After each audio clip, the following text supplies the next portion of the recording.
martial arts system. So a few questions of some of our system and answers here are, I've been doing this over 30 years, going through Wing Chun, Kung Fu, Aikido, Jeet Kune Do, Taekwondo, just different types of martial arts. And through the few years that I've seen is some of it really works, some of it doesn't work. There's a lot of classical stuff that just does not work or doesn't make sense. And this is where a lot of martial artists get really just kind of tied up in the whole commercial biz of going to a school for years and years, you're doing the same repetitive things, and you're not really getting to go into the next level, and you're trying to find out, well, in this type of, we'll just say Taekwondo, for instance, the majority of it is kicking. When it comes to punching and fighting, and I know because when I first started, there was a lot of kicking. And the first ring fight I ever had, I just lost completely because I had no use. I was trying to kick, but my hands were not, they were being overpowered.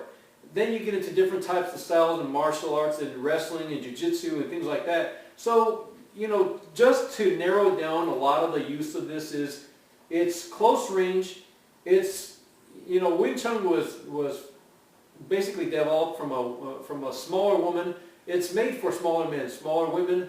Doesn't matter the size, strength, anything else at this point. It's just a system that is proven over and over that works.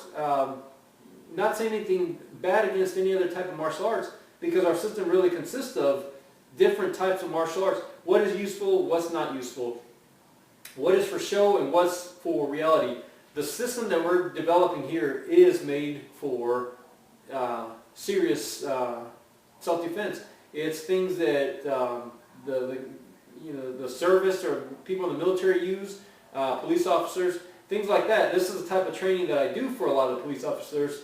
And, it's just mainly keeping yourself safe and keeping yourself in a constant control of a fighting situation. Now, that's easier said than done because no matter what, you're always going to have constant different changes. But if you're training with constant people that are doing here and stopping at this point, this is great for the beginning, maybe for your first week or two. But going into a hardcore, I want to develop, I'm already kind of trained into different types. I've been doing it for a couple of years. How do I get to the next level? The next level is going non-script fighting. When people fight, this is what you're going to get.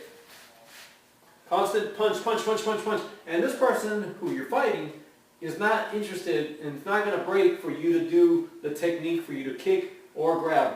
What our system basically teaches is it has to do with when this person is doing fist.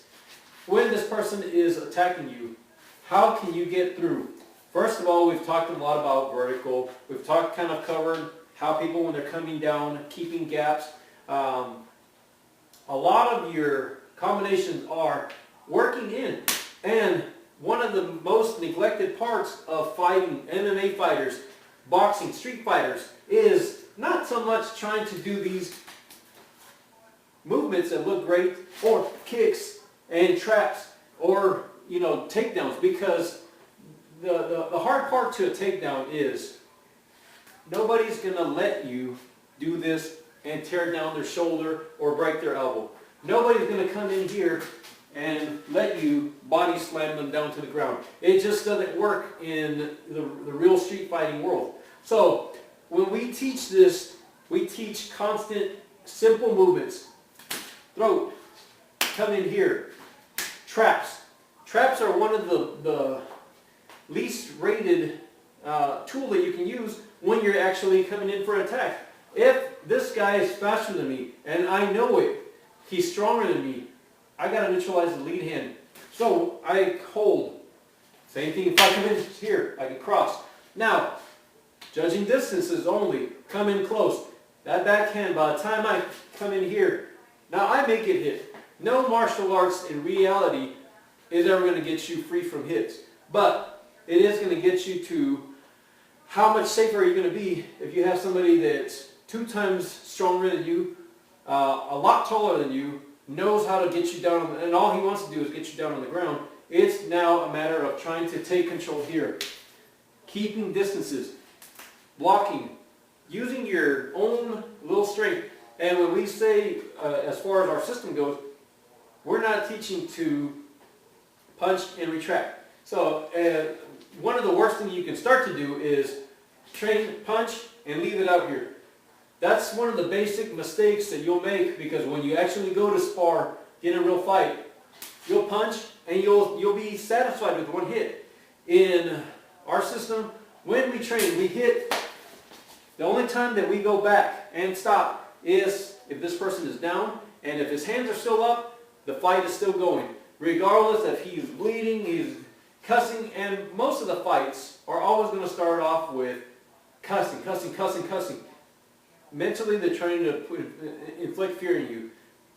The best thing to do is focus only on the fight. Let your mind kind of go deaf.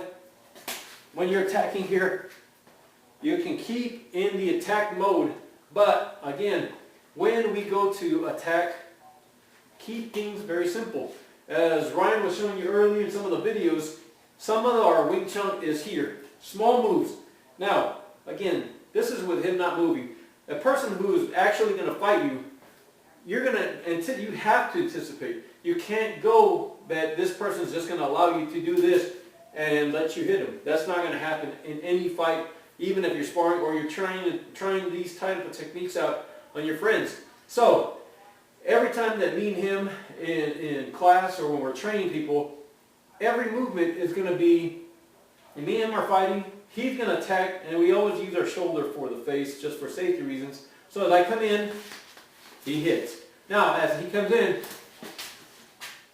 you take control, but it's almost a non-scripted type of fighting. You see how he kept going. I come in, and he keeps pounding. I come in, and this is what you're going to get. This is my face. So, as I come in here, you are taking lead control. Now, as you do take lead control of all these types of fighting, no, this guy was going to just keep pounding and pounding, and this is what you want. The worst thing you can do, that you'll see it on 1,000 videos, is I'll do the punch, Ryan's going to do the demonstration where he can keep on moving, keep on flowing, his hands can look lightning fast, but what are you really training for? Somebody to punch you here and stop. And this is one of the biggest things that I've seen growing up and training and going to school, to school, to school. The biggest problem is what teaches you the reality, and when I mean reality of fighting, I mean what's going to be safest for you. I hope this is helpful for you guys. I'm Robert, this is Ryan, we'll see you guys later.